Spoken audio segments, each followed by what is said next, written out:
नमस्कार, बहुत बहुत स्वागत है आपका हमारे इस खास कार्यक्रम इस वक्त में। मैं हूं निखिल सिंह और इस वक्त में हम उन तमाम ताज़ा तरीन खबरों की बात करते हैं जिनमें कुछ एजेंडा छिपा होता है, जिनकी बात सामने से कुछ दिखती है लेकिन उसके पीछे के जो हिडन फैक्ट्स हैं वो हम आपके सामने लेकर आते हैं। उसके पीछे का जो राजनीतिक एजेंडा होता है वो भी हम आपके सामने लाकर उजागर करते हैं और उसके साथ ही साथ जो बड़ी खबरें होती हैं दिन की, उस पर भी हम विस्तार से चर्चा करते हैं। बात होगी प्रधानमंत्री नरेंद्र मोदी ने किस तरह से ट्रंप के टैरिफ के सामने, उन्होंने नाम तो नहीं लिया लेकिन जिस तरह से उन्होंने कहा कि चाहे वो हमारे किसान हो, पशुपालक हो, मछुआरे हो, उनके साथ हम डटकर खड़े हैं।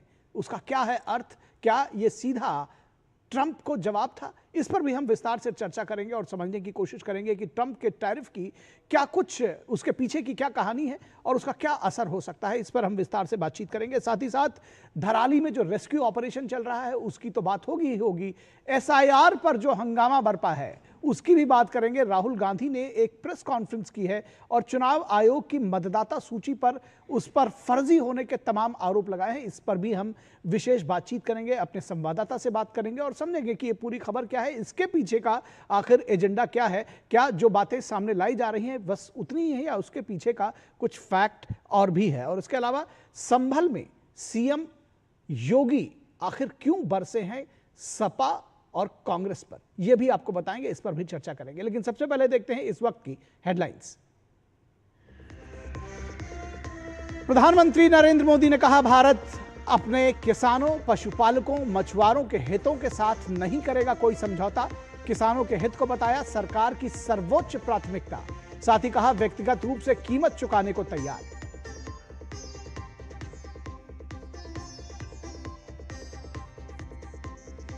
उत्तरकाशी के धराली में युद्ध स्तर पर बचाव अभियान जारी। 135 लोगों को सुरक्षित रूप से हर्षिल से बाहर निकाला गया। सीएम धामी की रेस्क्यू ऑपरेशन पर लगातार नजर, अस्पताल में घायलों से की मुलाकात।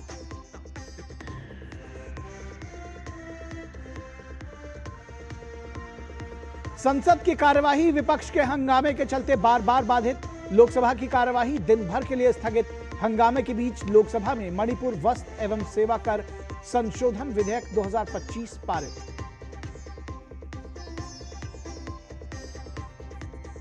कैश बरामदगी मामले में जस्टिस यशवंत वर्मा को सुप्रीम कोर्ट से नहीं मिली राहत। याचिका खारिज, अदालत ने याचिका को नहीं माना सुनवाई योग्य।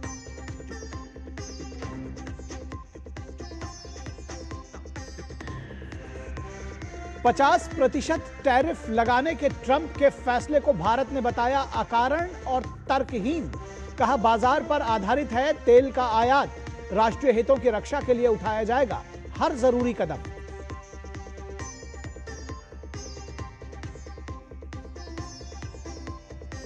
और एसआईआर पर जारी है सियासत। ममता बनर्जी ने पश्चिम बंगाल में एसआईआर को फिर नकारा तो राहुल गांधी ने प्रेस कॉन्फ्रेंस कर मतदाता सूची में फर्जी नाम शामिल होने के लगाए आरोप।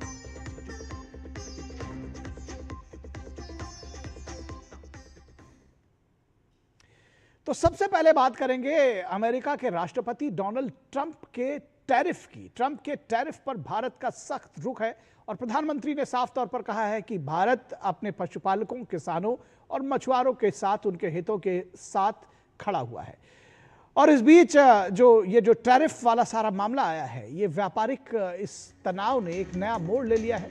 अमेरिकी राष्ट्रपति डोनाल्ड ट्रंप ने भारत से होने वाले आयात पर कुल 50% तक का टैरिफ लगाने की घोषणा की है, जिसे भारत सरकार ने अनुचित, अकारण और तर्कहीन करार देते हुए साफ किया है कि वो अपने 140 करोड़ नागरिकों के राष्ट्रीय हितों की रक्षा के लिए हर आवश्यक कदम उठाएगा। ट्रंप द्वारा भारत पर लगाया गया ये टैरिफ भारतीय निर्यातकों, विशेष रूप से छोटे और मझोले उद्योगों के लिए इस समय चिंता का विषय है और कई प्रमुख सेक्टर्स पर इनका सीधा असर पड़ सकता है। हालांकि भारत के पास कई कूटनीतिक, आर्थिक और रणनीतिक विकल्प भी मौजूद हैं जिससे इस टैरिफ के प्रभाव को कम किया जा सकता है। यूएस का खुद रूस से व्यापार जारी है और वो हमको इस बात की नसीहत दे रहा है। तो ये सवाल सिर्फ विदेश मंत्रालय और भारत के लोग नहीं पूछ रहे हैं, बल्कि अमेरिका में भी ट्रंप से ये सवाल पूछा जा रहा है कि ये दोहरे मापदंड, दोहरी नीति कैसे हो सकती है। रूस के रूस से पेट्रोलियम और फर्टिलाइजर मंगवाता रहा है अमेरिका, और यूरोपियन यूनियन की बात करें और रूस के बीच जो अरबों डॉलर का व्यापार है, फिर भी टैरिफ जो है उस पर कम लगाया गया है। यानी कि ईयू और रूस के बीच में जो व्यापार है उसके मुतालिक अगर देखें तो ईयू पर जो टैरिफ लगाया गया है वो कम है। तो ये भी एक बात जिसको कहना चाहिए कि नाइंसाफी साफ तौर पर दिखती है, और ये भी दिखता है कि ये जो टैरिफ लगाया गया है ये मनमाना और तर्कहीन है। वहीं प्रधानमंत्री नरेंद्र मोदी ने एक बार फिर ये साफ कर दिया है कि सरकार किसी भी तरह के दबाव में नहीं आएगी। पीएम ने कहा कि सरकार अपने किसानों, पशुपालकों और मछुआरों के हितों के साथ कोई समझौता नहीं करेगी। तो इसके पहले ही आपको याद होगा कि भारतीय विदेश मंत्रालय ने साफ तौर पर कहा था कि रूस के साथ जो तमाम व्यापार है वो अमेरिका का खुद जारी है और वो हमें वहां से तेल लेने के लिए मना कर रहा है, जबकि तेल खरीद की जो प्रक्रिया है उसको रातों रात बंद नहीं किया जा सकता, ये भी बात कही थी। तो अब जिसको कहते हैं कि भारत का सख्त रुख सामने आया है, और प्रधानमंत्री नरेंद्र मोदी ने भारतीय कृषि अनुसंधान परिषद पूसा में एमएस स्वामीनाथन शताब्दी अंतर्राष्ट्रीय सम्मेलन का उद्घाटन किया, और इस दौरान पीएम ने उपस्थित जनसमूह को संबोधित किया और उन्हें आश्वस्त किया प्रधानमंत्री ने देश को कि हमारे लिए अपने किसानों का हित सर्वोच्च प्राथमिकता है। हमारे लिए अपने किसानों का हित सर्वोच्च प्राथमिकता है। भारत अपने किसानों के, पशुपालकों के और मछुआरे भाई बहनों के हितों के साथ कभी भी समझौता नहीं करेगा।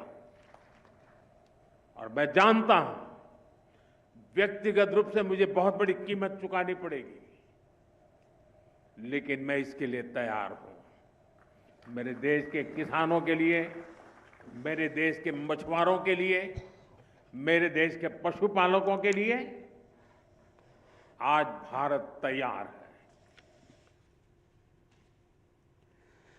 तो किसानों का हित सर्वोच्च प्राथमिकता है, प्रधानमंत्री ने एक बार फिर से दोहराया, और इसका संदेश ये कहा जा रहा है कि ये ट्रंप और अमेरिका के लिए था। फिलहाल कांग्रेस नेता और ख़ास तौर पर कांग्रेस इसको लेकर के लगातार वो कांग्रेस सरकार के ऊपर हमले कर रही है, विदेश नीति के ऊपर सवाल उठा रही है। कांग्रेस नेता प्रमोद तिवारी ने कहा कि जब आप वहां जाकर अगली बार ट्रंप सरकार की बात करते हैं तो विदेश नीति पर विपक्ष से चर्चा करनी चाहिए थी। भारत एक महान राष्ट्र, शक्तिशाली राष्ट्र है, स्वाभिमानी राष्ट्र है। आप ले जाकर जब नारा लगा देते हैं वहाँ अगली सरकार ट्रंप सरकार, तो आप अपनी विदेश नीति से डेविएशन करते हैं, गिरवी रख देते हैं अमेरिकन राष्ट्रपति के हाथों में। मत करिए। विपक्ष के साथ देश के मुद्दे पे सलाह मशवरा करिए। हम सिर्फ इतना कहना चाहते हैं कि अमेरिका ने ये जो टैरिफ बढ़ाया इसे वापस ले। और वहीं बीजेपी नेता निशिकांत दुबे ने कहा कि अगर अमेरिका टैरिफ लगा रहा है तो देश के 140 करोड़ लोगों पर यह लग रहा है। आज जो है अमेरिका यदि कोई हमारे ऊपर टैरिफ इंपोज कर रहा है तो देश के 140 करोड़ लोगों के ऊपर इंपोज कर रहा है। हमारे प्रधानमंत्री जी के हाथ को मजबूत करना है, देश का हाथ मजबूत होना चाहिए, जिससे देश को पता, दुनिया को पता चलना चाहिए कि भारत, चाहे ऑपरेशन सिंदूर का मामला हो, चाहे अमेरिका के टैरिफ का मामला हो, भारत एक साथ है, एकजुट है।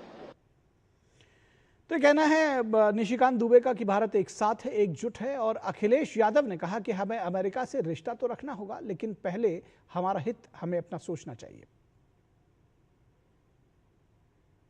अमेरिका से रिश्ते तो आपको रखने ही पड़ेंगे, और अमेरिका से रिश्ते आज के नहीं हैं।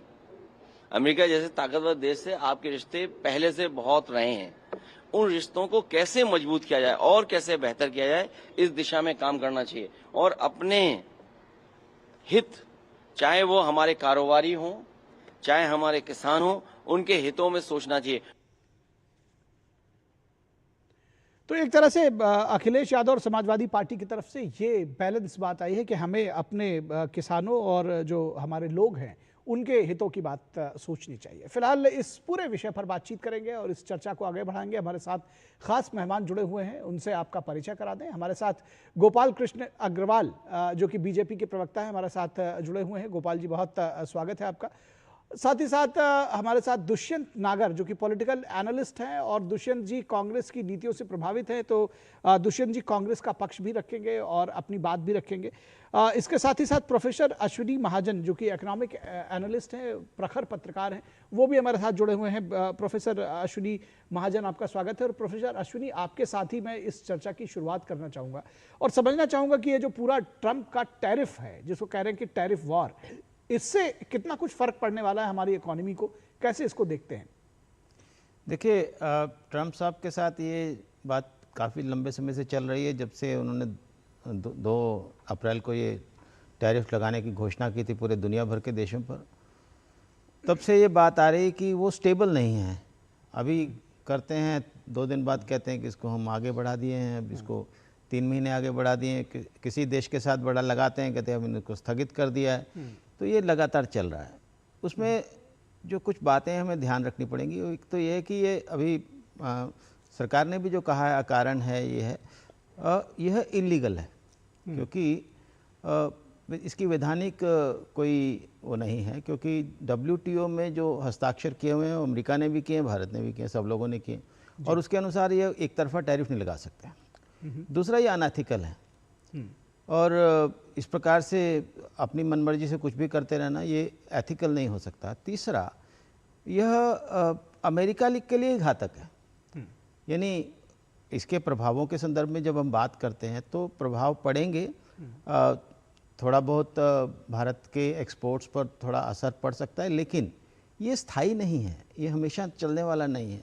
क्योंकि हम अगर उदाहरण से देखें तो जब भारत ने पोखरण विस्फोट किया तो अमेरिका ने हम पर सैंक्शंस लगा दिए।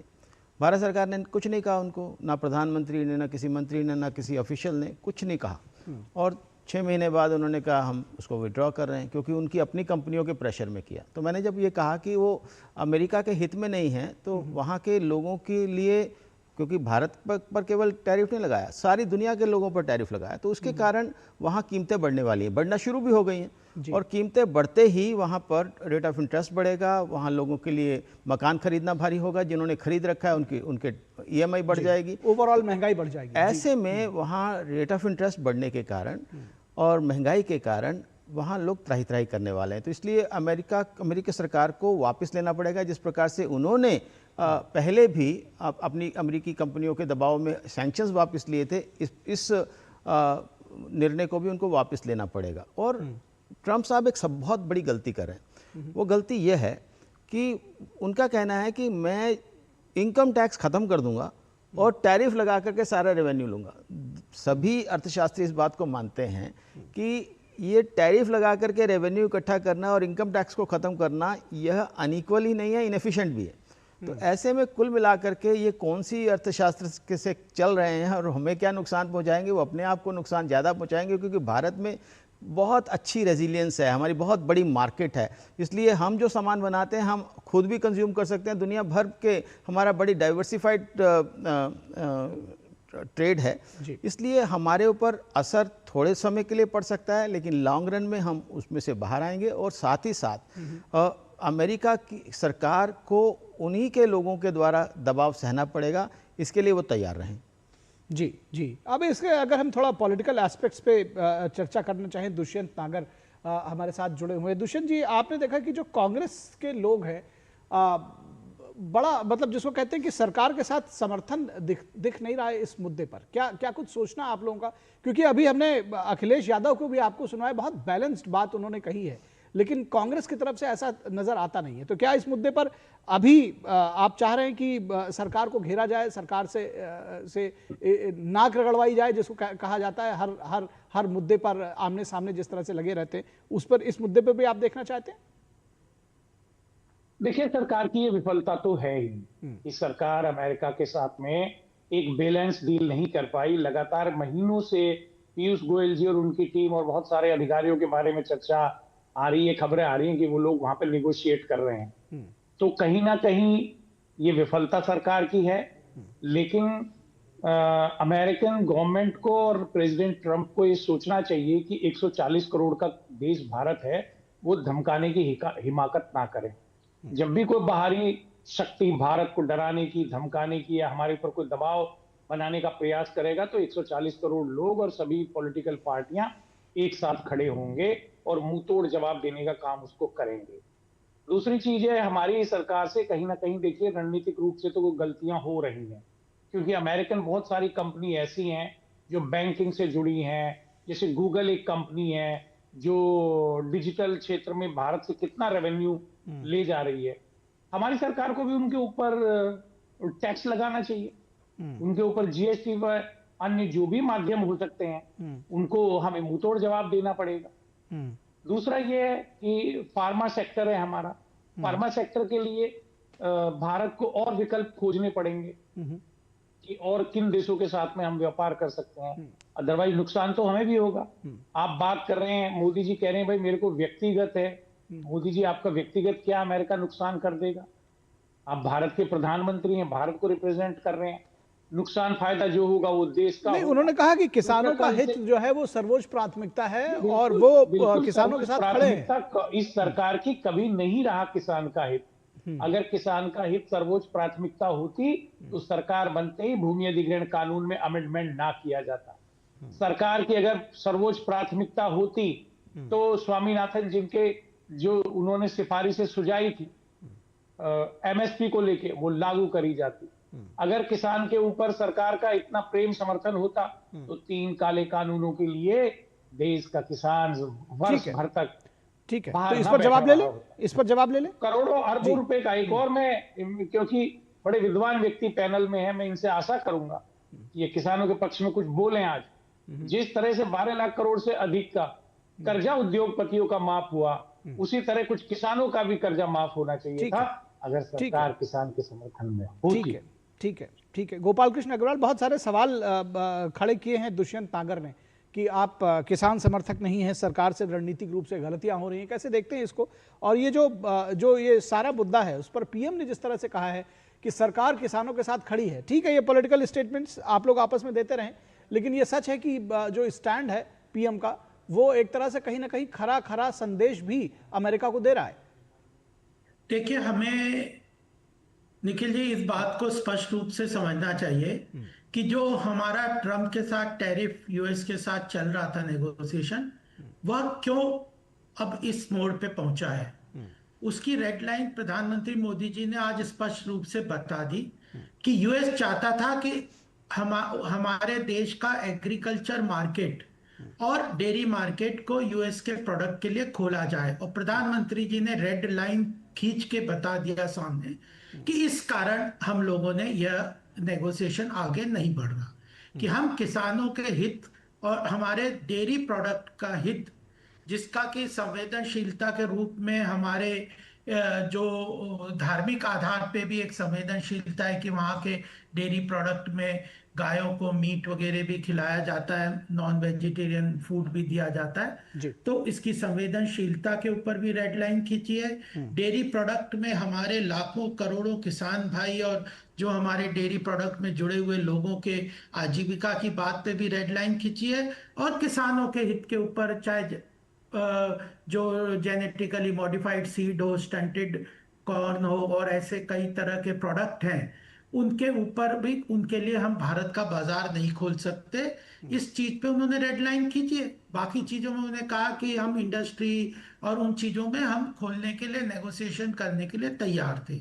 तो यह एक महत्वपूर्ण, जो लोग कहते हैं कि प्रधानमंत्री या भारत किसानों के, हमारी सरकार किसानों के हित में और उनके लिए नहीं खड़ी होती, तो इतनी बड़ी बात आज स्पष्ट रूप से सामने आई है, उसको एक्सेप्ट करना चाहिए। उन्होंने कहा व्यक्तिगत रूप से आज हम मानते हैं कि हमारा ट्रंप, प्रधानमंत्री मोदी जी का ट्रंप का बहुत अच्छा संबंध है, यूएस के साथ हमारे रिलेशंस बहुत अच्छे हैं, हमारे कई सामयिक और राजनीतिक इंटरेस्ट अलाइन करते हैं, लेकिन सबसे सर्वोपरि हमारे किसान के हित को सामने रखते हुए प्रधानमंत्री ने हर कीमत चुकाने की बात जो कही है, उसके बाद अगर कोई कहता है कि हमारे प्रधानमंत्री या हमारी सरकार का के मन में किसानों का हित नहीं है, तो वह उनको फिर से आज का प्रधानमंत्री जी का भाषण जो एग्रीकल्चर यूनिवर्सिटी पूसा में हुआ है MS स्वामीनाथन जयंती के उस पे उपलक्ष्य पे, उसको सुनना चाहिए। और यह भी स्पष्ट है कि बाकी चीजों में कितनी भी कॉस्ट देने को तैयार है, यहां तक कि व्यक्तिगत नुकसान देने को भी जो व्यक्ति तैयार है, तो वह अपने आप में हमें इस बात को ध्यान में रखना चाहिए। अब ये तो एक बात हो गई। दूसरी बात यह है कि भारत आज उन्होंने यह भी कहा है कि हम साझा अगर नेगोशिएशन करते हैं तो बराबरी के हिसाब से करेंगे। ये नहीं कि बिग ब्रदर अमेरिका में बिग ब्रदर की तरह कहेगा रशियन ऑयल नहीं खरीदो। अरे क्यों नहीं खरीदो? अगर हमारी एनर्जी सिक्योरिटी के लिए रशियन ऑयल की जरूरत है तो हम क्यों नहीं खरीदेंगे? हमारे देश की अर्थव्यवस्था, हमारे देश का हित, नेशनल इंटरेस्ट फर्स्ट है। और हम ये जो अल्टीमेटली टैरिफ और ट्रेड क्या है?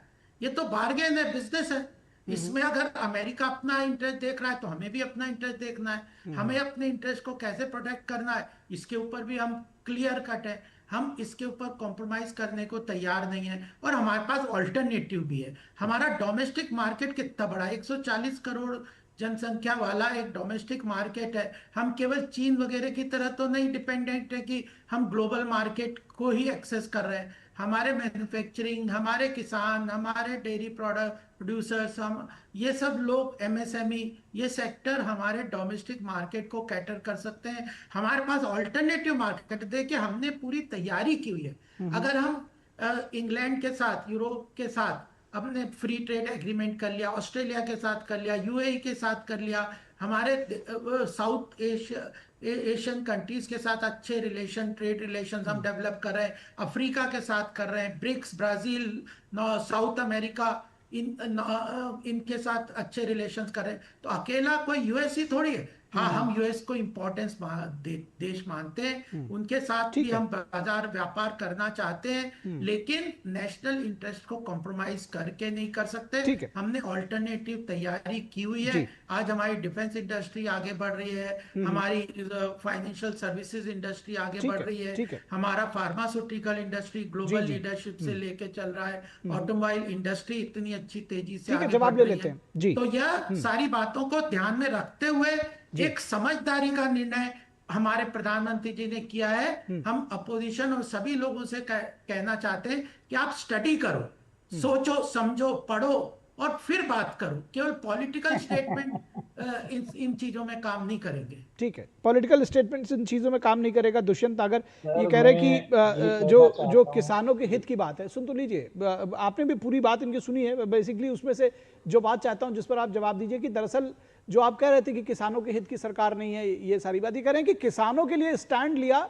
वो जो डेयरी प्रोडक्ट्स, जो किसानों का जो एग्री प्रोडक्ट्स लाना चाहते थे, जब हमने उस पर रेड लाइन खींची तभी तो ये सारा मामला एस्केलेट हुआ और वो उन्होंने ये 50% तक लगाने की बात कही है टैरिफ। देखिए, अभी अग्रवाल जी ने फ्री ट्रेड के बारे में कहा कि भाई हमने अन्य देशों के साथ भी फ्री ट्रेड एग्रीमेंट करे। तो भाई उनसे फायदा उन देशों को हमसे हो रहा है। जिस दिन ऑपरेशन सिंदूर हमारा लॉन्च हुआ, उससे कुछ घंटे पहले हमने यूके के साथ में फ्री ट्रेड एग्रीमेंट किया। आप उसका पढ़ के देख लीजिए। ऑपरेशन सिंदूर लॉन्च होने से पहले फ्री ट्रेड एग्रीमेंट किया, ये तो फैक्ट्स नहीं है। फ्री ट्रेड एग्रीमेंट अभी आप देखिए ना, अभी यूके की विजिट पे प्रधानमंत्री गए थे और ये ऑपरेशन सिंदूर के बाद हुआ है। ये तो भी रिसेंटली, चूंकि हम लोग अभी चूंकि ताजा मामला है इसलिए ये याद भी है, यादाश्त में सबकी। सर मैं ये कह रहा हूँ, साइन अवश्य अमेरिका प्रधानमंत्री के। अच्छा, कुछ कहना चाहते हैं दुष्यंत जी, गोपाल जी कुछ कहना चाहते हैं, सुन लीजिए पहले। एग्रीमेंट से फॉरेन कंट्री को फायदा होता है तो फिर तो आप कहो कि US से करना ही नहीं चाहिए।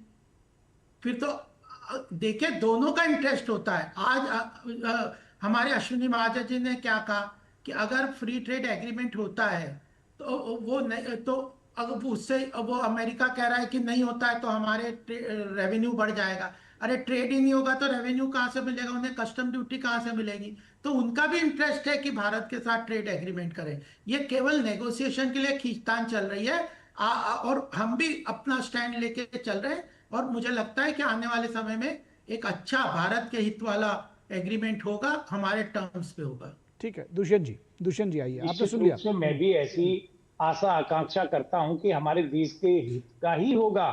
और मेरे को अभी भी विश्वास है कि इस वक्त भी बातचीत चल रही होगी दोनों सरकार के, हमारे अधिकारियों के और अमेरिकन अधिकारियों के बीच में कोई अच्छा रास्ता निकलेगा।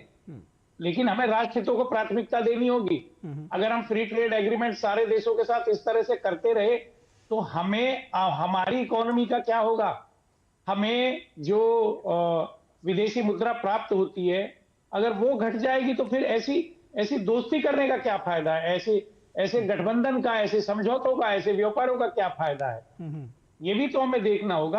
अब आपने इंग्लैंड के साथ किया, कई क्षेत्रों को खोल दिया उनके लिए जहां टैरिफ अच्छा था, उसमें भी एग्रीकल्चर पर रोक है, उसमें भी एग्री और जो डेयरी वाली चीजें उसमें भी रोक है। देखिए उसमें भी किसानों का जो प्रोडक्ट्स है, आप उसका अध्ययन करिए तो आप देखेंगे कि उसमें उन चीजों पर रोक है। अल्कोहल के जो भी पदार्थ हैं उनको उनके ऊपर से टैरिफ कम कर दिया गया। अब भारत की जो इतनी बड़ी इंडस्ट्री है उसके भविष्य पे अंधकार छा गया। दूसरा ऑटो मार्केट है। ठीक है, अगर मुझे लगता है कि इस पर थोड़ी सी क्लैरिटी ले आते हैं। मैं चाहूंगा कि ये जो एफटीए की जो बात कर रहे हैं प्रोफेसर अश्विनी महाजन, इस पर थोड़ी सी क्लैरिटी लाइए हमारे दर्शकों के लिए भी। और मुझे लगता है कि शायद दुष्यंत जी थोड़े से मिस इन्फॉर्म्ड है। I am sorry to say that. जी बिल्कुल, मुझे साबित कर दें मिस इन्फॉर्म। नहीं, मैं चाहूंगा इन्फॉर्म करेंगे। जी देखिए, भारत इस समय कई देशों के साथ एफटीए कर रहा है। पहले यूएई के साथ किया, ऑस्ट्रेलिया के साथ किया। तो ऑस्ट्रेलिया जो है वो मुख्य रूप से एग्रीकल्चरल प्रोड्यूस का एक्सपोर्टर है, लेकिन ऑस्ट्रेलिया के साथ समझौता करते हुए एग्रीकल्चर को बिल्कुल बाहर रखा गया। ये बात हमें समझनी होगी। इससे पहले 2019 में रीजनल कॉम्प्रिहेंसिव इकोनॉमिक पार्टनरशिप जो 16 मुल्कों के बीच में एफटीए हो रहा था, वो भारत सरकार स्वयं प्रधानमंत्री बैंकॉक जा कर के वहाँ स्टेज पर बोला उन्होंने कि मैं साइन नहीं कर रहा हूँ, मैं वॉकआउट कर रहा हूँ। और उसके लिए किसानों का हित और डेयरी का हित ही प्रमुख था। तो कहने का अभिप्राय यह है कि हम जब भी कोई एफटीए करते हैं, अभी जो वर्तमान में अमेरिका के साथ एफटीए की बात चल रही है उसमें भी वही बात है कि डेयरी और किसानों का हित जो है वो आड़े आ रहा है इस समझौते में।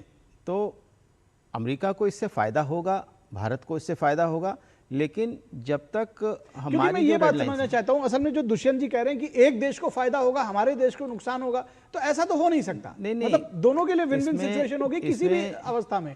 तभी एग्रीमेंट तो तभी होगा ना। अंतर्राष्ट्रीय व्यापार का सिद्धांत है कि जो चीज़ हम बेहतर बना सकते हैं हम बना करके बेचें, जो कुछ वो बेहतर बना सकते हैं वो बना करके भेजें। जी, अमेरिका के साथ हमें फ़ायदा इसलिए होने की संभावनाएं ज़्यादा हैं क्योंकि अमेरिका एक हाई कॉस्ट इकोनॉमी है, हम लो कॉस्ट इकोनॉमी है। जहाँ पर सस्ता सामान हम बना करके अमेरिका को बेचते हैं, ये अमेरिका के फ़ायदे में है। और अमेरिका इस समय जो हमारे पर टैरिफ वार कर रहा है, इससे अमेरिका को ही नुकसान हो रहा है क्योंकि वहाँ महंगाई बढ़ने वाली है, मैंने पहले भी कहा। जी, तो जो आरसेप के साथ हमने नहीं किया वो भी एक बात है, और अमेरिका के साथ हम जो अभी तक नहीं कर रहे हैं उसमें हम क्योंकि अमेरिका के जो उत्पादन हैं, क्योंकि वो इतनी ज़्यादा उस पर सब्सिडी देते हैं कि अमेरिकी सरकार यह सुनिश्चित करती है कि जो अमेरिका की प्राइसेस हैं एग्रीकल्चरल प्रोड्यूस की, वो इंटरनेशनल प्राइसेस से ज़्यादा ना हो जाएं। जी, तो इसलिए वहाँ कोई भी अपना सामान बेच नहीं सकता है, लेकिन हाँ उनका सामान जरूर आ सकता है।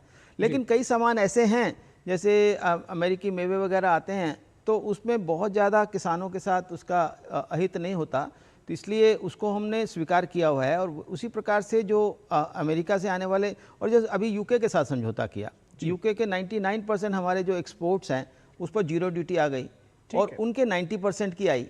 लेकिन इसीलिए ये आपसी लाभ के लिए होता है। लेकिन जब भी हम एफटीए करें, गोपाल जी इस बात को जानते हैं, उस समय बहुत बात चल रही थी सरकार के साथ, लगातार हम संपर्क में थे कि इस समझौते से हमें नुकसान होगा, और सरकार ने इस बात को मान्य किया। तो हम ये मानते हैं कि सरकार वर्तमान में भी जो अमेरिका के साथ डील कर रही है उसमें रेड लाइन साफ साफ ड्रॉन है, और प्रधानमंत्री जी ने भी जो कहा है वो भी उसी का प्रतीक है। इसलिए हम अपने किसानों और डेयरी और मछुआरों की सुरक्षा करते हुए, क्योंकि मैंने जैसे अभी गोपाल जी भी कह रहे थे कि कई ऐसे उत्पाद हैं जो भारत सस्ते बनाता है और वहाँ बेचता है, और अमेरिका से मान लिया हम ऑटोमोबाइल अगर उनकी महंगी मोटरसाइकिल है उस पर हम टैरिफ थोड़ा कम भी कर देंगे तो कोई फ़र्क पड़ने वाला नहीं है। यहाँ पर बहुत ज़्यादा लोग वहाँ पर लाइन लगा के खरीदने वाले नहीं। तो इसलिए हमारे जो कम लागत वाले उत्पाद हैं उनके लिए बेहतर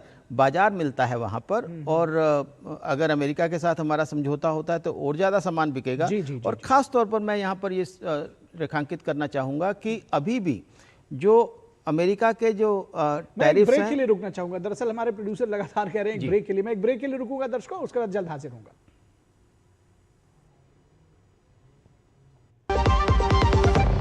LIC लाया है unit linked insurance plan index plus. जीवन बीमा पाइए और निफ्टी स्टॉक्स के साथ अपने मार्केट रिटर्न्स को तेजी से बढ़ाइए। इस अट्रैक्टिव कॉम्बिनेशन के साथ अपना कल सुरक्षित कीजिए। सिर्फ 2500 रुपए मंथली प्रीमियम से शुरुआत कीजिए। आज ही LICindia.in पर जाएं।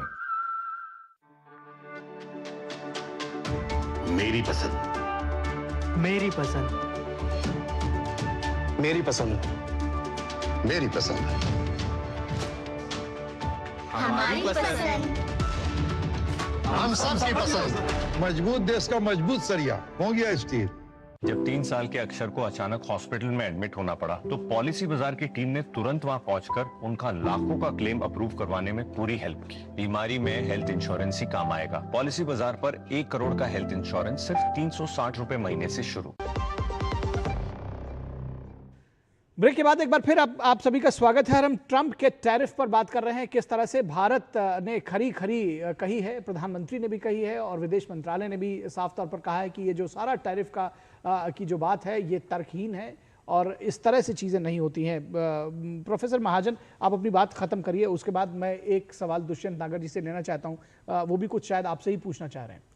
देखिए, हमारा ये कहना है कि अमेरिका के साथ अगर हम फ्री ट्रेड डील कर लेते हैं तो उसका भी फ़ायदा होगा, लेकिन अपनी शर्तों पर।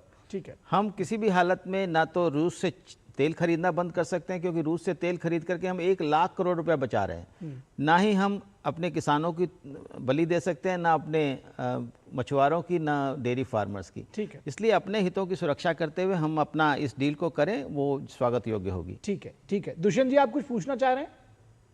निखिल जी, मैं ये पूछना क्योंकि मुझे लग रहा है समग्र चर्चा हो गई है। जी जी जी, बिल्कुल चर्चा, लेकिन मैं 2 प्रश्न उठाना चाहता हूं। एक तो शराब के ऊपर और दूसरा हमारी जो कारों का क्षेत्र है। यहाँ भारत में कार मैन्युफैक्चरिंग में भी कोई कमी नहीं है। दूसरा, हमारे यहाँ पे इतनी शराब के कारखाने हैं जहाँ पे। अच्छा, मैं आपको बताऊं दुष्यंत जी, ठीक है, मैं आपकी बात से सहमत होते हुए भी मैं चाहूंगा कि अब इन चीजों के अगर विस्तार में जाएंगे तो गोपाल जी भी इस पर बहुत सारी बातें कहेंगे, अश्विनी महाजन जी के पास तो खजाना ही है, तो हम आज थोड़ी सी सैद्धांतिक रूप से मैं चाह रहा था कि इस पर कम से कम ये जो एक जिस्ट निकल कर आए कि पॉलिटिकली हमारे डिफरेंसेस हो सकते हैं, यानी कि आप लोगों के डिफरेंसेस हो सकते हैं, लेकिन आप सब लोग एक साथ खड़े हैं, सेम प्लेटफॉर्म पे खड़े हैं, ये बात निकल कर आनी चाहिए और मुझे ऐसा होता हुआ दिखाई दे रहा है। तो इसी के साथ मैं अपनी चर्चा अगर खत्म करूं, अगर आप मुझे इजाजत दें, या अगर आप कुछ बोलना चाह रहे हो तो मैं आपका भी और गोपाल जी भी कुछ ऐड करना चाह रहे हैं शायद, तो जल्दी आप। छोटी सी बात कहना चाहता हूं जी। देखिए, ये जब ट्रेड एंड टैरिफ की जो चर्चा होती है, फ्री ट्रेड एग्रीमेंट वगैरह की, ये अगर हमारे हित में नहीं है तो हमें एग्रीमेंट करने की क्या जरूरत है। ग्रॉसली हमें देखना है कि हम वही एग्रीमेंट करेंगे जो हमारा ओवरऑल बेनिफिट होगा। नहीं होगा तो हमें जबरदस्ती केवल तो पॉलिटिकल स्टेटमेंट के लिए एग्रीमेंट करने की कोई 4 अधिकारियों को बातचीत करने आपने भेज दिया अमेरिका। जहां पे एग्रीमेंट होगा, ऑल पार्टी मीटिंग बुलाई, नहीं बुलाई, ये कोई आपने औद्योगिक परिसंघ, व्यापार मंडल इतने बने हुए हैं, उनके किसी विचार नहीं लिए। व्यापार में अगर हमारा ही लोकतांत्रिक प्रक्रिया का आप पालन नहीं करते तो नहीं करेंगे। नहीं, लोकतांत्रिक प्रक्रिया का कई बार पालन होता है, उन चीजों का पता भी नहीं चलता। मैं चाहूंगा अब इस चर्चा को यही विराम दूंगा। नहीं, ठीक है, ऐसा नहीं है, लेकिन आप सभी का बहुत शुक्रिया हमारे साथ, गोपाल कृष्ण जी आपका, दुष्यंत जी आपका और प्रोफेसर अश्विनी महाजन आपका हमारे साथ इस चर्चा में जुड़ने के लिए और अपने जो अमूल्य विचार हैं उस पर शामिल होने के लिए। और सबसे खास बात है कि मुझे ये एक चीज़ अच्छी लगी कि कम से कम इस मामले में 140 करोड़ भारतीयों की जब हम बात करते हैं तो यहाँ पर जो पैनल में हमारे साथ लोग शामिल थे वो कम से कम एक प्लेटफॉर्म पर दिख रहे थे और उनका कहना था कि जो ट्रंप का टैरिफ है उसके साथ उसके विरोध में दरअसल प्रधानमंत्री के साथ में सारे देशवासी एक साथ खड़े हुए हैं। और इसके बाद अब आगे चलेंगे, एक त्रासदी जो कि उत्तराखंड की है और उस पर जो राहत अभियान है, धराली की बात हो रही है, वो अब उसने गति पकड़ ली है। उस खबर को हम आपको दिखाते हैं, आपको बात करते हैं उसकी। उत्तरकाशी में बादल फटने की जो बड़ी घटना हुई थी, उसके बाद राहत और बचाव कार्य जो है वो युद्ध स्तर पर जारी है। सेना, NDRF, ITBP, SDRF, Uttarakhand police और स्थानीय प्रशासन उत्तरकाशी के धराली में बड़े पैमाने पर बचाव अभियान चला रहे हैं। सारे लोग दिन रात, जिसको कहते हैं कि वो जुटे हुए हैं। आज धराली हर्षिल से सुबह ही रेस्क्यू ऑपरेशन जारी रहा है और अभी तक कुल 61 लोगों को हेलीकॉप्टर से आईटीबीपी मातली शिफ्ट किया गया है, जहां से उन्हें अपने गंतव्य तक सुरक्षित पहुंचाया जा रहा है। अब तक कुल 135 लोगों को सफलतापूर्वक रेस्क्यू किया गया है और ये जो संख्या है वो लगातार बढ़ती जा रही है। इसमें मैं आपको बता दूं कि उत्तराखंड के जो मुख्यमंत्री हैं पुष्कर सिंह धामी, वो खुद इस पूरे जो रेस्क्यू ऑपरेशन और रिलीफ ऑपरेशन चलाया जा रहा है उसकी मॉनिटरिंग कर रहे हैं, लगातार लीड फ्रॉम द फ्रंट। प्रधानमंत्री ने कल भी इस विषय में उनसे फ़ोन पर जानकारी ली थी और केंद्र सरकार की तरफ से हर संभव मदद का आश्वासन दिया था। तो रेस्क्यू और रिलीफ ऑपरेशन युद्ध स्तर पर चल रहे हैं और जो राजनीतिक नेतृत्व है, जिसको कहना चाहिए चीफ मिनिस्टर हो, प्राइम मिनिस्टर हो, वो इस पर लगातार नज़र बनाए हुए हैं। इससे और क्या अपडेट्स हैं, ये जो हमने आपको खबरें और आंकड़े दिए, ये कुछ पुराने भी हो सकते हैं, लेकिन हमारे साथ इस पूरे विषय पर बातचीत करने के लिए हमारे संवाददाता मौजूद हैं।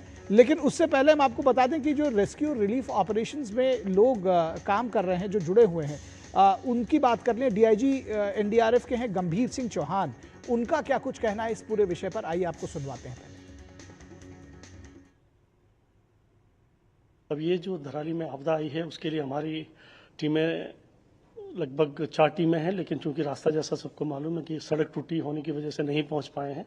लेकिन कल जो हेलीकॉप्टर्स के माध्यम से 35 लोग पहुंच चुके हैं और अभी हमारे जो मॉर्निंग से आप देख रहे हैं हेलीकॉप्टर्स जाने शुरू हैं, उसमें हमारे लोगों की आवागमन शुरू हो गई है।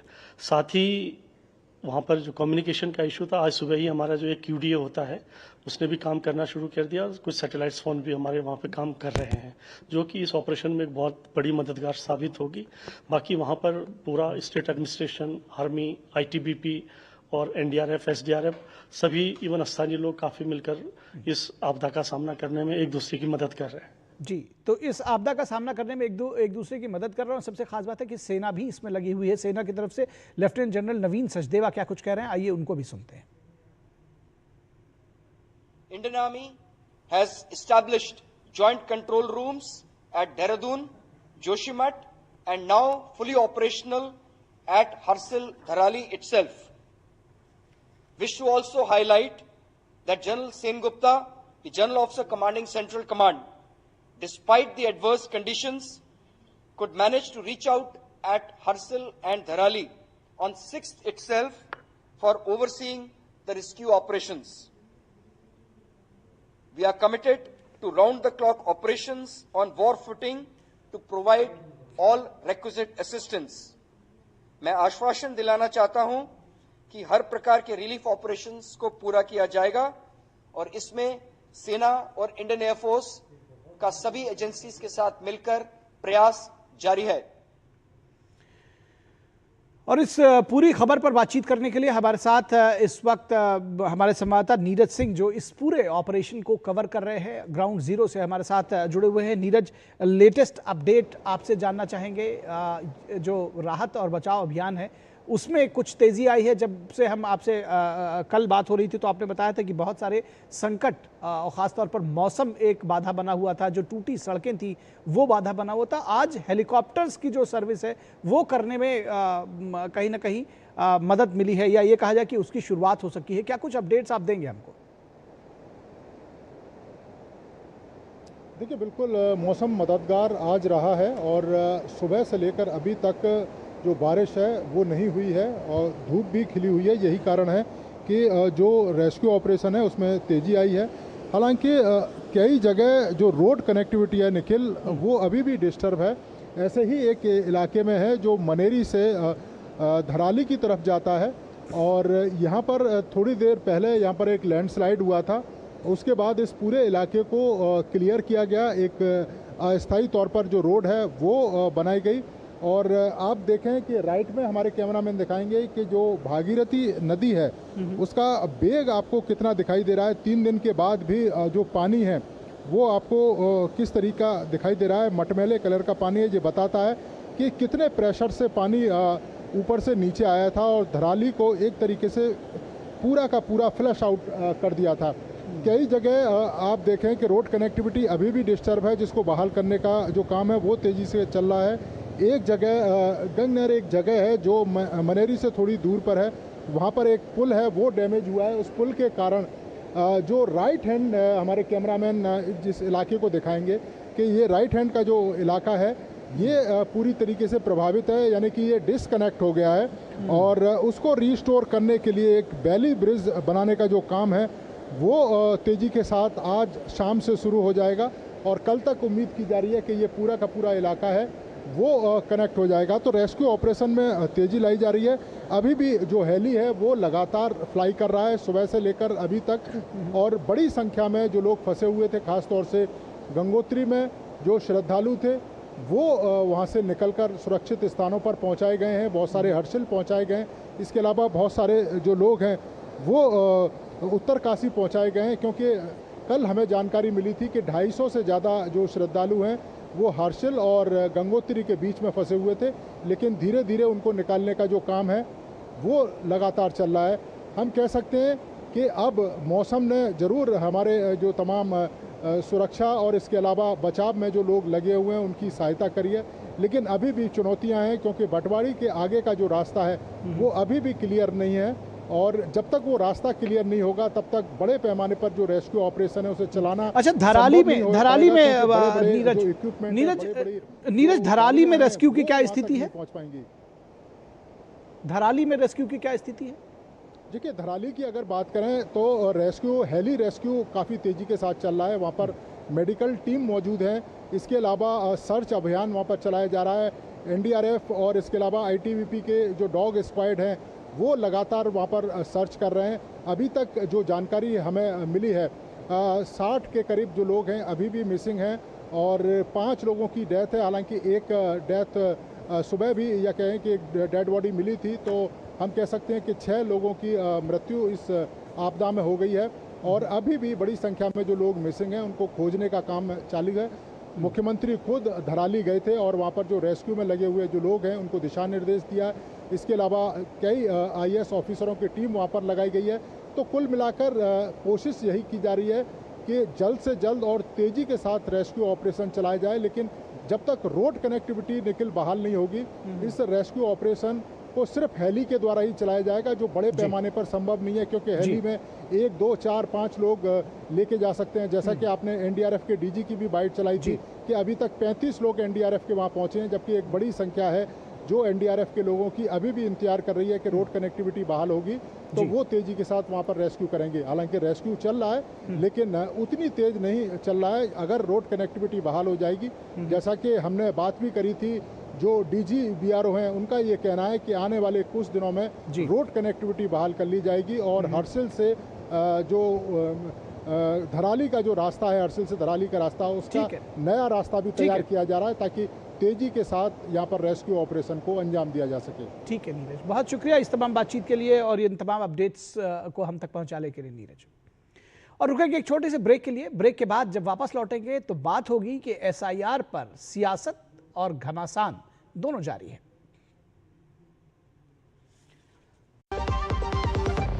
रितेश श्रीवास्तव जी सिर्फ 35 साल की उम्र में अचानक एक बीमारी से चले गए। उनकी टर्म लाइफ इंश्योरेंस के पैसे बच्चों की पढ़ाई और घर खर्च में काम आ सकते हैं। पॉलिसी बाजार ने क्लेम के वक्त फैमिली का पूरा साथ दिया। पॉलिसी बाजार पे 2 करोड़ का टर्म लाइफ इंश्योरेंस सिर्फ 700 रुपए महीने से शुरू।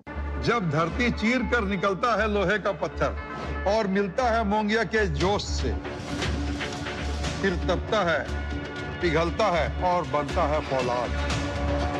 अब होता है सरिया सारी खूबियों के साथ। मोंगिया स्टील, मजबूत देश का मजबूत सरिया। टाइम पे खा लेना और प्लीज बाइक धीरे चलाना जी। और ये तुम्हारी सेफ्टी के लिए। अरे एक बात तो रह गई। LIC ये हमारी सेफ्टी के लिए। दिल की सुनो, LIC चुनो। LIC हर पल आपके साथ।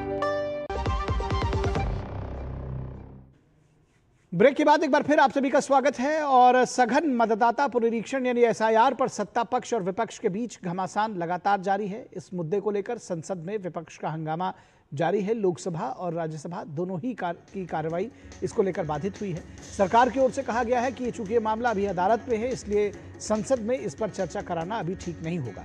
वहीं विपक्ष इस मुद्दे पर चर्चा कराने को लेकर अड़ा हुआ है। चुनाव आयोग ने बिहार विधानसभा में नेता प्रतिपक्ष तेजस्वी यादव को दोबारा नोटिस भेजा है। तेजस्वी यादव ने से आयोग ने 2 वोटर आईडी कार्ड रखने के मामले में फिर से जवाब मांगा है। इस संबंध में दीघा विधानसभा क्षेत्र के निर्वाचक निबंधन पदाधिकारी की ओर से पत्र लिखा गया है। तेजस्वी का कहना है कि 2 वोटर कार्ड बनने में उनका नहीं बल्कि चुनाव आयोग की गलती है। वहीं इस पूरे मुद्दे पर राहुल गांधी पूरे विपक्ष को एकजुट करने की रणनीति पर काम कर रहे हैं। आज ही इंडिया गठबंधन के नेताओं की एक डिनर मीटिंग राहुल गांधी कर रहे हैं। इससे पहले राहुल गांधी ने एक प्रेस कॉन्फ्रेंस की अब से थोड़ी देर पहले और चुनाव आयोग की मतदाता सूची पर तमाम आरोप लगाए। उन्होंने मतदाता सूची में एक ही व्यक्ति के नाम कई बार आने, एक ही फोटो पर अलग अलग नाम से मतदाता सूची में उनका शामिल होने की बात कही। उन्होंने वोटर लिस्ट दिखाकर कहा कि फर्जी नाम इसमें शामिल हैं और मैं इसे सबूत के साथ दिखा रहा हूं। वहीं ममता बनर्जी ने फिर कहा है कि एसआईआर को पश्चिम बंगाल में लागू नहीं होने दिया जाएगा। बीजेपी ने इसको लेकर ममता बनर्जी पर हमला बोला है। बीजेपी का कहना है कि ममता बनर्जी अवैध वोटर्स के सहारे चुनावी वैतरणी पार करना चाहती हैं, लेकिन अब ये संभव नहीं होगा। तो इस पर क्या कुछ रहा है ममता बनर्जी की बात हमने आपको बताई कि ममता बनर्जी दरअसल वो लगातार इस बात को कहती रही हैं कि जो एसआईआर है उसको लेकर के उन्होंने चुनाव आयोग पर भी गंभीर आरोप लगाए हैं। शमिक चैटर्जी क्या कुछ कह रहे हैं कि वो कहते हैं कि पश्चिम बंगाल की जनता ने इस बार ठान लिया है कि ममता बनर्जी की जो बातें हैं वो नहीं सुनेगी। क्या कुछ कह रहे हैं वो आइए आपको सुनाते हैं। ममता जी को जो कुछ कहना है सुप्रीम कोर्ट जाके कहिए, और जितना वो उसको स्लोगन लगाने चाहते हैं वो लगाने दीजिए, उसमें क्या आता है। पश्चिम बंगाल की जनता ठान लिया है इस बार ममता जी को विसर्जन कर देंगे। ये सरकार जाएगी, ये सरकार जा चुका है। अभी उसका डर है ये सारे फर्जी वोटर, ये घुसपैठियों का नाम अगर बाहर चले जाएगा तो उसका क्या होगा। यही वो ममता बनर्जी था जो एक दिन घुसपैठियों का लिस्ट फेंक दिया था स्पीकर के टेबल पे और रोते हुए पार्लियामेंट छोड़कर चले गई थी। तो आज तक सत्ता में आने के बाद कभी घुसपैठ का नाम बोला, नाम लिया उन्होंने, कोई घुसपैठियों का लिस्ट दिया। तो भारत पश्चिम बंगाल की पूरे जनता ममता जी को एक्सेप्ट किया, टेस्ट किया, अभी रिजेक्ट कर रहे हैं। और राहुल गांधी ने एक प्रेस कॉन्फ्रेंस की, जैसा कि हमने आपको बताया। राहुल गांधी ने कहा कि उन्होंने हमेशा चुनाव आयोग से डिटेल मांगी है, लेकिन उनको कभी मदद नहीं दी गई। चुनाव आयोग की तरफ से कुछ बताया नहीं गया। हर स्टेप पे इलेक्शन कमीशन हमें मदद नहीं कर रही थी, उल्टा जिन चीजों को हमें जरूरत थी वो नहीं दे रही थी, बहाने बना रही थी। हमने उनसे डिजिटल वोटर रोल मांगा, इलेक्ट्रॉनिक फॉर्म में वोटर लिस्ट दे दीजिए, नहीं दे सकते। एक बार नहीं अनेक बार डेलीगेशंस गए, मैंने चिट्ठी लिखी, चलता गया, कुछ नहीं। और इस पूरे विषय पर बातचीत करने के लिए हमारे साथ हमारे 2 साथी संवाददाता शैलेंद्र मिश्रा और देवेंद्र रावत मौजूद हैं। शैलेंद्र, पहले आपके पास आते हैं। संसद की कार्रवाई और इस पूरी सियासत पर चाहते हैं बहुत शॉर्ट में अपनी बात बताइए। जी देखिए, बहुत स्पष्ट तौर पर बार बार ये बताया गया है रूलिंग देकर, जो संसद में रूलिंग इससे पहले दी गई कि कैसे चुनाव के कामकाज पर चर्चा सदन के अंदर नहीं हो सकती। और अब जो ये पूरा मामला है बिहार एसआईआर का, ये सुप्रीम कोर्ट में लंबित है, तो फिर चर्चा कैसे हो सकती है। इस बात को पीठासीन ने भी कहा है, लेकिन विपक्ष अड़ा हुआ है और वो दरअसल जो दिशा निर्देश है उसे नहीं मान रहे। इसीलिए बीजेपी ये कह रही है कि कांग्रेस और उनके सहयोगी दल दरअसल एक सियासत करना चाहते हैं। वो जो गंभीर विषय रहते हैं उस पर चर्चा की मांग करते हैं, फिर उससे भाग जाते हैं। और जब इस मुद्दे पर रूलिंग बिल्कुल स्पष्ट है, तब इस तरह से प्रदर्शन करना, बाहर इकट्ठा होना, ये दरअसल एक सियासत और एक दोहरी राजनीति है जो कांग्रेस और उनके सहयोगी दल कर रहे हैं। ठीक है देवेंद्र, राहुल गांधी लगातार बात कर रहे थे कि उनके पास एटम बम है। क्या वो इसी एटम बम की बात कर रहे थे? और उनका कहना है कि जो तमाम उन्होंने वो कह रहे हैं कि सबूतों के साथ आए हैं और चुनाव आयोग बहुत कुछ छुपा रहा है। क्या क्या क्या आरोप लग रहे हैं उनकी तरफ से? निखिल देखिए, उन्होंने जो आज कागजात दिखाए थे वो बेंगलोर सेंट्रल की एक सीट है विधानसभा महादेवपुरा, वहाँ का उन्होंने जो है पूरा जो है वोटर लिस्ट जो है वो दिखाई और उस पर आरोप लगाया कि इसमें कई तरह की गड़बड़ियाँ हैं, कई वोटरों के यहाँ पे कई जो है वोटर कार्ड बने हुए हैं या फिर गलत पते हैं या फिर जो है फॉर्म 6 जो कि नए वोटरों का इस्तेमाल किया जाता है, जो नए वोटर आते हैं वो उसका इस्तेमाल करते हैं पहली बार वोट डालने के लिए, उसमें भी गड़बड़ियाँ ही हैं। हालांकि उन्होंने कई आरोप तो जरूर लगाए, लेकिन देखिए ये कन्फ्यूजन का भी स्थिति पैदा करते हैं, बिकॉज एक तरफ इलेक्शन कमीशन जो है वो बिहार में और SIR जो है वो चला रही है, वो इसी प्रकार की जो गड़बड़ियाँ हैं या हुई हैं, कई बार किसी व्यक्ति के दो जो है वो मतदाता जो है पहचान पत्र बने हैं, जैसे कि तेजस्वी यादव के ही मामले में देख लिया जाए तो ऐसे 65 लाख उन्होंने जो है नाम वहाँ पे काटे, क्योंकि वहाँ पे उनकी या तो वो कई लोगों के कई वोटरों के देहांत हो चुके थे लेकिन वो फिर भी वोटर लिस्ट में नाम थे, और कई लोग जो थे जो कि डबल नेम्स चल रहे थे, वो कई दो जगह जो है उनके वोटर आई कार्ड बने हुए थे। इसी प्रकार के कई चीजें हैं, तो इलेक्शन कमीशन ये त्रुटियां दूर कर रहा है और ऐसा नहीं है समय समय पर ये चीजें आती रही हैं, लेकिन राहुल गांधी एक तरफ इस मामले में जो है वो इस मामले में जो है वो महादेवपुरा का केस लाकर वो एक आरोप लगा रहे हैं। शैलेंद्र आपके पास आते हैं, पहले देवेंद्र की बात खत्म कर ले, फिर जी देवेंद्र अपनी बात खत्म करिए जी।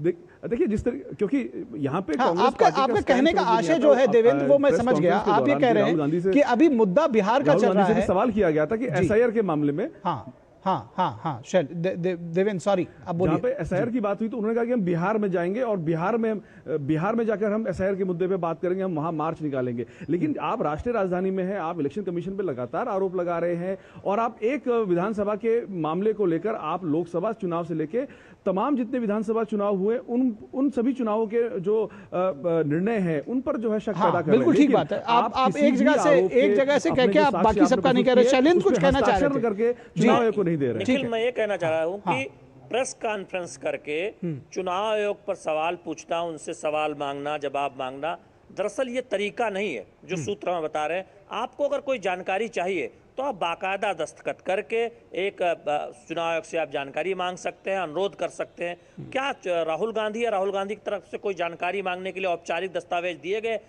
अनुरोध किया गया चुनाव आयोग से? और जो गड़बड़ियां पाई गई हैं कुछ जगहों पर, पहले जब दोहरे नाम की बात है या फिर जिस तरह से जो दावे किए जा रहे हैं, तो अब जब SIR हो रहा है, बिल्कुल ठीक है, यही तर्क दरअसल देवेंद्र भी दे रहे हैं, यही बात देवेंद्र भी कह रहे हैं कि जब उसी लिए तो SIR लेकर आया गया है, उसी लिए तो चीजों को ठीक किया जा रहा है। और वो जो कर्नाटक की बात कर रहे हैं, मुझे लगता है कि शायद राहुल गांधी ये चाहते हैं कि वहां पर भी SIR होना चाहिए। बहुत शुक्रिया, हमारे पास आज समय बस इतना ही है, लेकिन आप लोगों ने अपनी बात कही, शायद ये बात सबको समझ में आई होगी। बहुत शुक्रिया शैलेंद्र और देवेंद्र, आप दोनों लोगों का। और बात करेंगे उत्तर प्रदेश की सियासत की, और उत्तर प्रदेश में किस तरह से संभल को लेकर के अभी भी जो मामला है वो गर्म है, लेकिन अब संभल में विकास कार्यों की एक तेजी लेकर आई गई है। संभल में समाजवादी पार्टी और कांग्रेस पर खूब बरसे हैं योगी आदित्यनाथ, और मुख्यमंत्री योगी आदित्यनाथ ने संभल जिले के बहजोई में 659 करोड़ रुपए की 222 विकास परियोजनाओं का लोकार्पण और शिलान्यास किया।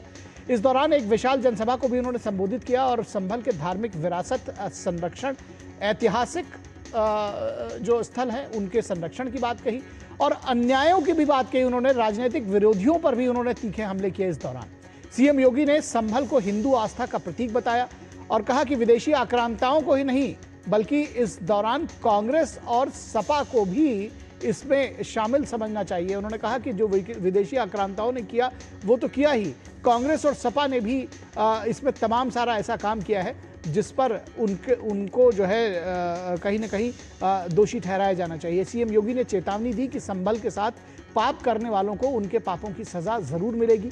सीएम योगी ने कहा कि कांग्रेस ने यहाँ सामूहिक हत्याएं कराई और उनके चेले के रूप में सपा ने हत्यारों को बचाने का कार्य किया। तो ये तमाम जो तीखे वक्तव्य थे वो सीएम योगी आदित्यनाथ ने दिए। इस पूरे खबर पर बातचीत करने के लिए हमारे साथ हमारे संवाददाता है, लेकिन उससे पहले हम आपको सुनाते हैं कि सीएम योगी आदित्यनाथ ने क्या कहा। विरासत को विस्मृत करके कोई भी समाज आगे नहीं बढ़ सकता, नहीं बढ़ सकता। और संभल किसी सच्चाई को हम बताने के लिए आपके बीच आए हैं। याद करना संभल के साथ क्या नहीं हुआ आजादी के बाद भी। क्या नहीं पाप कांग्रेस और समाजवादी पार्टी ने किया? कांग्रेस यहां सामूहिक हत्या करवाती थी और समाजवादी पार्टी उनके चेले के रूप में उनके पाप पर पर्दा डालने का काम करती थी, हत्यारों को बचाने का काम करती थी।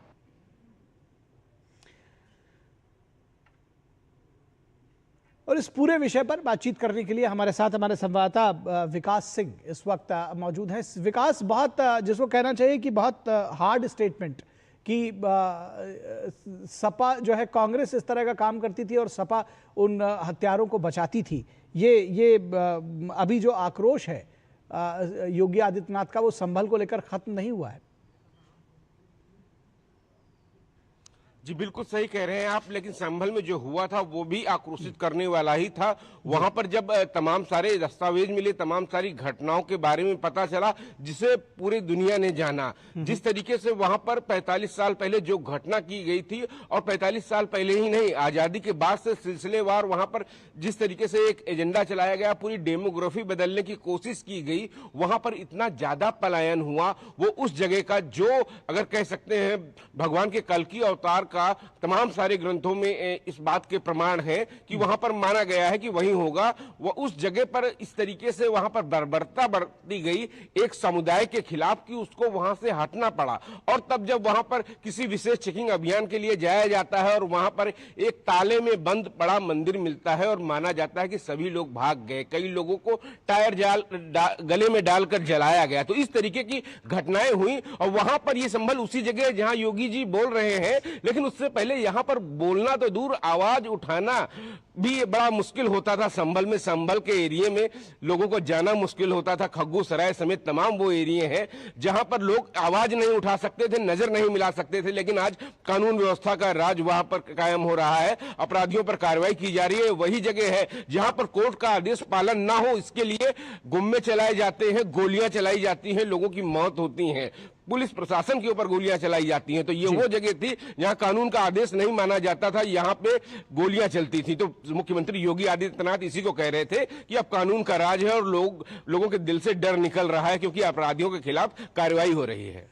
जी, निश्चित तौर पर एक कार्रवाई हो रही है और जो ये स्टेटमेंट्स हैं वो भी निश्चित तौर पर ये दर्शाते हैं कि किस तरह से। और जो बात आपने बताई उसके साथ साथ ये भी बता देना यहाँ पे मुनासिब होगा, जो हमने अपनी रिपोर्ट में भी बताया कि लगातार विकास के जो कार्य हैं वो संभल में चल रहे हैं। आज ही 659 करोड़ रुपए की जो तमाम परियोजनाएं हैं उनका शिलान्यास और उनकी शुरुआत भी की गई है। बहुत शुक्रिया विकास इस तमाम बातचीत और जानकारी के लिए।